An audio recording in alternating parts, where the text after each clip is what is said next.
요한복음 6장 47절에서 58절 말씀을 가지고 세 가지 떡이 주는 교훈. 여러분, 전도하다가 이런 질문 받아보셨습니까? 교회 가면 떡을 주냐, 밥을 주냐? 이런 얄미운 질문에 여러분들은 어떻게 대답하셨습니까?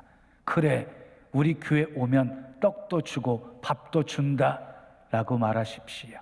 다 같이 따라하시기 바랍니다. 교회는 떡을 주는 곳이다. 그렇습니다. 교회는 영적으로 떡을 주는 곳입니다. 그런데 그 떡은 돈 몇 푼으로 살 수 있는 떡이 아닙니다. 너무 귀해서 돈으로는 계산할 수도 없고 돈으로는 살 수도 없는 떡입니다. 그래서 우리 하나님이요, 우리에게 거저 주신 떡입니다. 오늘은 그 떡을 여러분들에게 소개하려고 합니다. 오늘 본문에 세 가지 떡이 나옵니다. 세 가지 떡이 31절과 49절에 보면 이스라엘 백성들이 광야에서 먹었던 만나가 소개되어져 있고, 그리고 11절에서 15절에 보면 베세다 들녘에서 5,000명 이상을 배불리 먹이고 12강주리가 남게 했던 오병이어의 떡, 표적의 떡이 있습니다. 그리고 48절에는 생명의 떡이 나옵니다. 자, 성경에서 떡의 의미는 크게 두 가지로 설명할 수 있습니다. 첫 번째, 떡은 말씀을 의미합니다. 신명기 8장 3절과 마태복음 4장 4절을 보면 사람은 떡으로만 사는 것이 아니라 하나님의 입으로 나오는 말씀으로 산다 라고 말씀하고 있어요. 자, 육신의 양식인 떡과 영의 양식인 말씀과 비교해서 말씀하고 있는 것이지요. 여러분, 육은요 먹어야 돼요. 육은 먹어야 사는 거예요. 먹어야. 자동차는 기름을 넣어 주어야 움직이는 것처럼 우리 영은 매일같이 말씀으로 공급해 주어야 살아갈 수 있는 거예요. 우리 영은. 자, 말씀이 영의 양식이기 때문입니다. 자, 우리가 때로 신앙생활 하다 보면 영적으로 침체되어지는 경험을 하게 되어지지요. 영적으로 침체되어지는 근본적인 원인이 무엇인 줄 아십니까? 영의 양식인 말씀을 제때에 공급해 주지 않기 때문에 침체가 오는 것입니다. 두 번째 떡의 의미는요, 따라합시다. 예수 그리스도입니다. 자, 예수님은 최후 만찬 때에 제자들에게 떡을 나누어 주면서 이것은 내 몸이다 하고 말씀하셨지요. 그리고 오늘 본문 48절에 내가 곧 생명의 떡이니라 라고 말씀하셨고, 51절에 나는 하늘에서 내려온 살아있는 떡이다 라고 말씀하셨습니다. 그러니까 떡은 이처럼 말씀을 의미합니다. 그리고 예수 그리스도를 의미합니다. 오늘은 세 가지 떡을 살펴보면서 함께 은혜를 나누려고 합니다. 첫 번째 떡 따라합시다. 광야의 떡, 만나입니다. 31절 말씀 읽어요. 우리 조상들은 광야에서 만나를 먹었나이다. 49절 말씀도 보십시오. 너희 조상들은 광야에서 만나를 먹었어도 죽었거니와. 출애굽한 이스라엘 백성들은 광야에서 40년 동안 만나를 먹었습니다. 만나는 육의 양식이었습니다. 전주에 만나가 주는 교훈이란 제목으로 여러분들에게 말씀을 드렸지요. 만나의 모양은 작고 둥글고, 그리고 서리같이 가늘고 가시 같고 희고 맛은 꿀 섞은 과자 같았다 라고 말씀하고 있어요. 언제까지 만나를 먹었습니까? 가나안 땅에 들어가서 가나안 땅의 소산물을 먹을 때까지 만나를 먹었습니다. 매일같이 하늘에서 만나가 내렸습니다. 안식일 전날은 이틀분을 거두게 만들었습니다. 하루 이틀이 아니라 40년 동안 만나는 계속해서 공급이 되어졌습니다. 그럼에도 불구하고 이스라엘 백성들은 걸핏하면 하나님을 향해서 원망하고 불평을 쏟아 놓았습니다. 이유가 무엇이었습니까? 만나만 바라보았기 때문이었습니다. 만나를 주신 하나님을 바라보지 않았기 때문이었습니다. 그리고 만나를 주신 그 이유를 알지 못했기 때문이었습니다. 왜 만나를 주셨습니까? 하나님이 어떤 분이신지를 알게 하시려고 아침마다 만나를 주셨다고 성경은 소개하고 있습니다. 또한 사람이 떡으로만 사는 것이 아니라 하나님의 입에서 나오는 말씀으로 산다는 것을 알려주시기 위해서 만나를 주셨다라고 성경은 말씀하고 있습니다. 여러분, 만나는요, 아무것도 나지 않는 것, 사람이 결코 살 수 없는 광야일지라도 그곳에 하나님이 계시면 살 수 있다는 위대한 상징이 되었습니다. 사랑하는 여러분, 아무것 없어도 하나님이 나와 함께 계시면 살 수 있습니다. 아무것 없어도 하나님이 계시면 할 수 있고 살 수 있다라고 큰 소리 치는 것, 그것이 믿음입니다. 가나안 땅은 기름지고 넓었습니다. 여기저기 시냇물이 흘렀습니다. 그리고 들이나 밭에서는요, 보리가 자라고 밀이 자라고, 그리고 포도나무 열매, 감람나무 열매, 석류 열매, 무화과 열매 아주 주렁주렁 열렸습니다. 자, 이스라엘 백성들이 가나안 땅에서 본 것은 풍요로움이었습니다. 풍요로움, 부족한 것이 없었습니다. 아쉬울 것이 없었습니다. 거기에는 굶주림이 없었습니다. 그런데 어떻게 되었습니까? 이스라엘 백성들이 아무것도 없는 광야에서는 망하지 않았는데 풍요로운 가나안 땅에 들어가 살다가 망했습니다. 왜 망했습니까? 하나님을 경외하지 않아서 망했습니다. 하나님의 말씀대로 순종하지 않아서 망했습니다. 그러므로 이스라엘 백성들이 가나안 땅에 들어간 후에 생존을 위해서 그들에게 절대적으로 필요한 것은 떡이 아니었어요. 하나님의 말씀이었어요. 신명기 8장 5절 6절은 이렇게 말씀합니다. 너는 사람이 그 아들을 징계함같이 내 하나님 여호와께서 너를 징계하시는 줄 마음에 생각하고 내 하나님 여호와의 명령을 지켜 그의 길을 따라가며 그를 경외할지니라. 그렇습니다. 이스라엘 백성들이 사는 방법은 말씀대로 살아가는 것이었고 하나님을 경외하는 것이었습니다. 여러분, 신명기는요, 모세의 3번의 고별 설교가 담겨져 있어요. 이제 요단강만 건너게 되었지만 가나안 땅이 펼쳐지게 되어지는 모압 평지에서 모세가 이스라엘 백성들을 향해서 반복하면서 강조한 것이 무엇이었냐면 여호와를 찬송하라, 여호와를 기억하라, 너에게 행하신 여호와의 은혜가 얼마나 컸는지 잊지 말고 기억하라, 그리고 순종하라, 내가 오늘 내게 명하는 명령과 규례를 다 지켜 행하라. 그리하면 너희가 들어가는 가나안 땅에서 살고 번성하고 형통할 것이다. 사람이 떡으로만 사는 것이 아니라 하나님의 입에서 나오는 말씀으로 산다는 것을 또 강조하고 강조하면서 설교한 것입니다.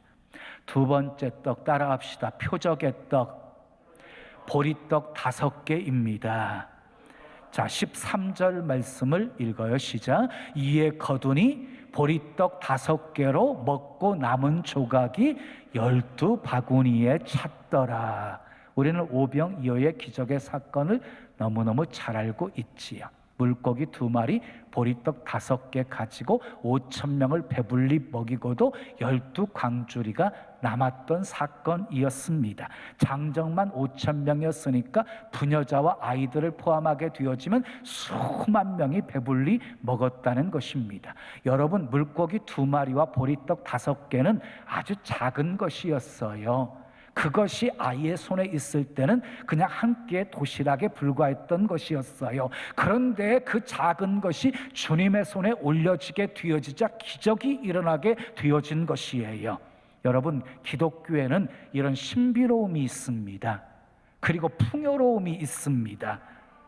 예수님께서 공생애를 시작하시면서 첫 번째 일으켰던 기적이 가나 혼인잔치집에서 물로 포도주를 변화시킨 것이었지요.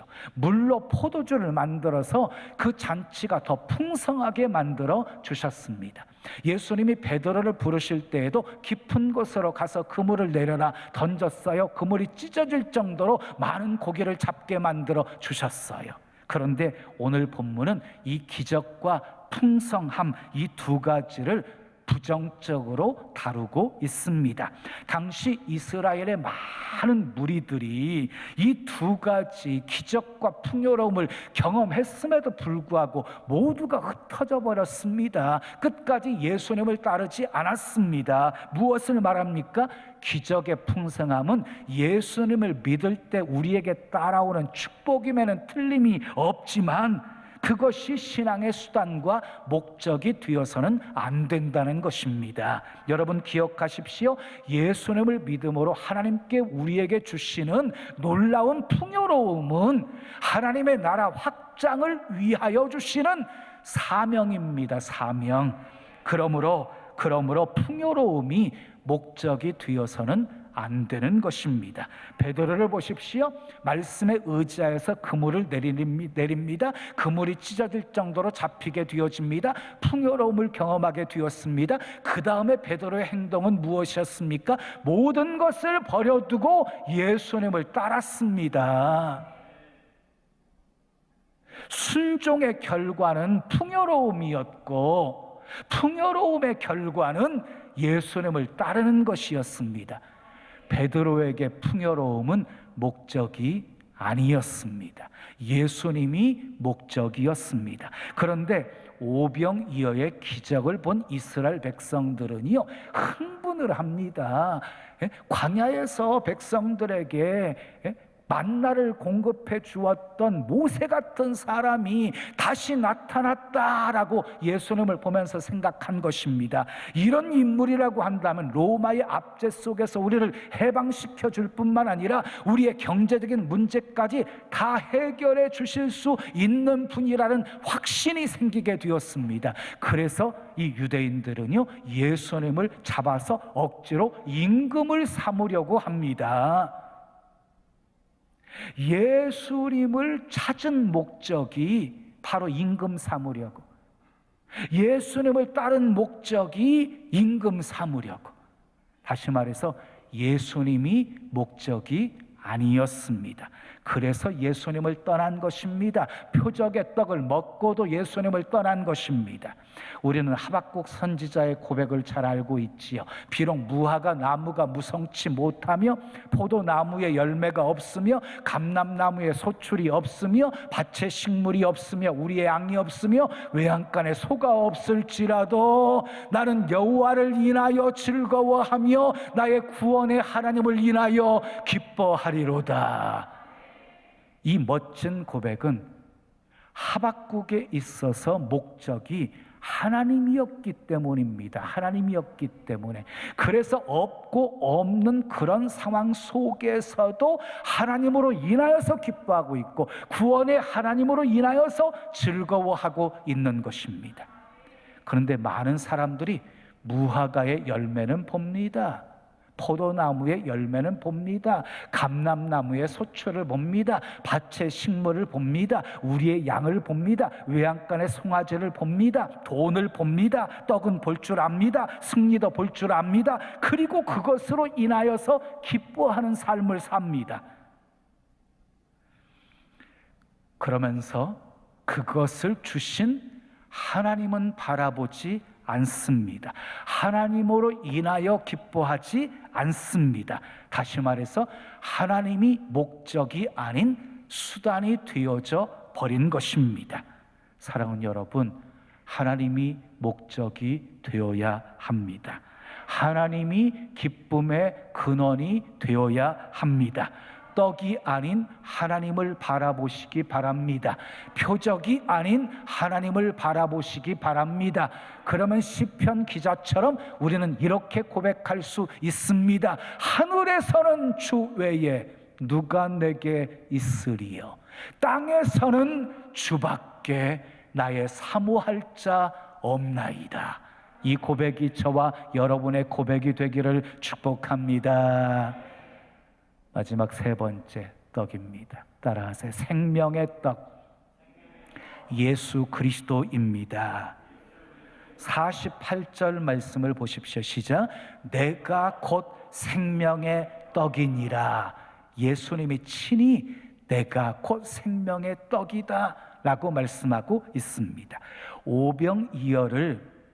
오병이어의 기적을 체험했던 유대인들은 예수님을 억지로 붙잡아서 임금 삼으려고 했습니다. 그것을 알게 되어진 예수님은 그들을 멀찌감치 떠납니다. 그런데 예수님이 있는 가버나움까지 유대인들은 찾아옵니다. 그런 그들에게 예수님은 이상한 말씀을 하십니다. 27절에 썩을 양식을 위해서 일하지 말고 영생하도록 있는 양식을 위해서 일하라.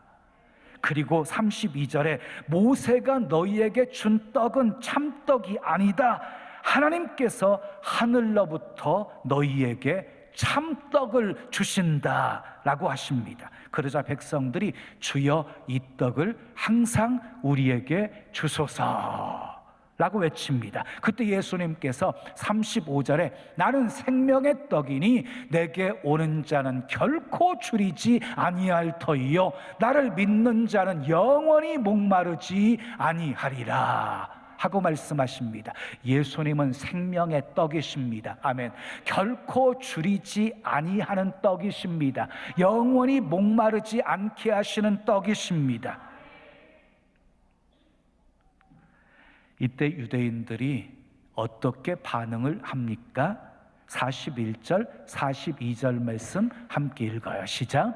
자기가 하늘에서 내려온 떡이라 하심으로 유대인들이 예수에 대하여 수군거려 이르되 이는 요셉의 아들 예수가 아니냐? 그 부모를 우리가 아는데 자기가 지금 어찌하여 하늘에서 내려왔다 하느냐?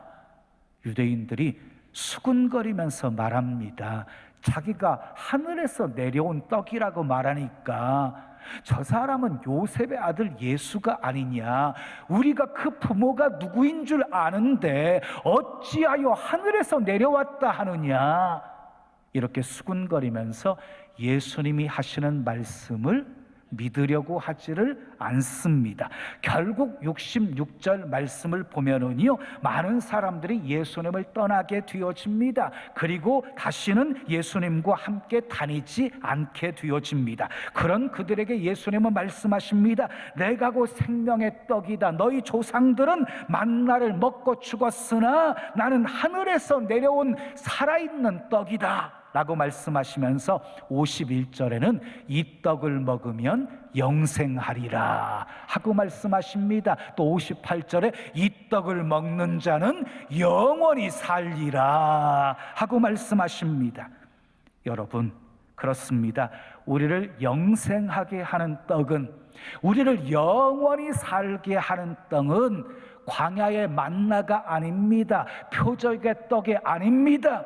생명의 떡입니다. 아멘. 혹시 우리 중에도 예수님을 찾는 이유가 여기 나오는 유대인들과 같지 않습니까? 경제적인 문제, 자녀의 문제, 건강의 문제 해결받기 위해서 우리 주님께 찾아 나오지는 않으셨습니까? 지금도 떡 문제를 위해서 주님 앞에 나오는 사람들을 향해 우리 주님은 이렇게 말씀하십니다. 내가 곧 생명의 떡이다. 오늘 또 떡 문제 때문에 이 자리에 나오신 분이 계신다면 먼저 생명의 떡을 먹으시기 바랍니다. 영생의 문제가 해결되어져야 그 다음에 육신의 문제도 해결되어지기 때문입니다. 아버지의 뜻이 무엇입니까? 요한복음 6장 40절에 내 아버지의 뜻은 아들을 보고 믿는 자마다 영생을 얻는 이것이니 마지막 날에 내가 이를 다시 살리리라 하시니라. 아버지의 뜻이 무엇입니까? 아들을 보고 믿는 자마다 영생을 얻게 하는 것, 이것이 아버지의 뜻입니다. 그리고 마지막 날에 우리 주님이 재림하시는 그날에 우리 주님이 다시 살리시는 것, 이것이 아버지의 뜻입니다. 그러므로 생명의 떡을 먹어야 마지막 날 예수님이 재림하실 때 먼저 죽은 자들이 무덤에서 일어나고 살아있는 사람들이 부활체로 변화되어 공중에서 주를 영접하고 주님과 함께 영원히 살게 되는 것입니다. 따라 하십시오. 이 떡을 먹는 자는 영원히 살리라. 아멘. 그래서 53절, 54절 말씀을 보면 예수님이 잡히시기 전날 밤에 최후의 만찬상에서 제자들을 향해서 떡을 떼어주면서 이것은 내 몸이다 라고 말씀하고 계시고, 그리고 잔을 나누시면서 이것은 내가 흘릴 피다, 인자의 살을 먹지 아니하고 인자의 피를 마시지 않는 자는 그 안에 생명이 없느니라 하고 말씀하셨어요. 내 살을 먹고 내 피를 마시는 자는 영생을 가졌고 마지막 날에 내가 그를 다시 살리리라 하고 말씀하고 있습니다. 그러면 어떻게 생명의 떡이신 예수님을 먹을 수 있습니까? 예수님을 먹는다니까 식인종 생각하게 되어지지요. 예수님을 먹는다는 말은요, 예수님을 믿는다는 의미입니다. 예수님을 영접한다는 의미입니다. 나는 부활이요 생명이니 나를 믿는 자는 죽어도 살겠고 무릇 살아서 나를 믿는 자는 영원히 죽지 아니하리라. 하나님이 세상을 이처럼 사랑하사 독생자를 주셨으니 이는 그를 믿는 자마다 멸망하지 않고 영생을 얻게 하려 하심이라. 영접하는 자 곧 그 이름을 믿는 자들에게는 하나님의 자녀가 되는 권세를 주셨으니 아들이 있는 자에게는 생명이 있고 하나님의 아들이 없는 자에게는 생명이 없느니라. 여기서 아들은 예수 그리스도를 말씀하고 있는 것입니다. 아들이 있는 자에게는 생명이 있습니다. 아들이 없는 자에게는 생명이 없습니다. 하나님은 우리에게 만나를 주어서 먹게 하십니다. 표적의 떡을 주어서 먹게 하십니다. 전능하신 하나님은 우리의 필요를 다 채워주시는 분이십니다. 만나를 통해 사람은 떡으로만 사는 것이 아니라 하나님의 입에서 나오는 말씀으로 산다는 것을 배우시기를 바랍니다. 표적의 떡을 먹으면서 그 표적만 보지 마시고 표적을 일으키신 하나님을 바라보는 그런 배우는 시간이 되시기를 바랍니다. 그런데 이 만나와 그리고 표적의 떡은 일시적인 허기를 채울 수 있을 뿐이었습니다. 영원히 목마르지 아니하고 결코 줄이지 않는 양식이 있습니다. 영원히 살게 하는 양식이 있습니다. 영생하는 양식이 있습니다. 생명의 떡이신 예수 그리스도입니다. 아무리 돈이 중요한 세상에 살고 있지만 돈보다 더 중요한 것은 생명이죠. 생명. 구원의 문제를 해결하지 못한 채 내일 모레 세상을 떠날 사람에게 수많은 재산과 소유가 무슨 소용이 있겠습니까? 사랑하는 여러분, 떡을 분별하셔야 합니다. 광야의 떡을 먹고는 죽었습니다. 표적의 떡을 먹고는 모두 흩어졌습니다. 그러나 예수님은 생명의 떡이십니다. 하늘에서 내려온 생명의 떡이십니다. 영원히 살게 하는 떡입니다. 영생하게 하는 떡입니다. 영원히 줄이지 않게 하시는 생명의 떡입니다. 이 떡을 먹읍시다. 생명의 떡을 먹고 끝까지 주님을 따르며 주님으로 만족하며 주님으로 기뻐하며 주님의 뜻 이루는 복된 삶 사시기를 예수님의 이름으로 축원합니다. 지금은 선교 헌금 시간입니다. 이 예배를 통해 삶 가운데 은혜와 회복이 충만하시길 간절히 기도합니다.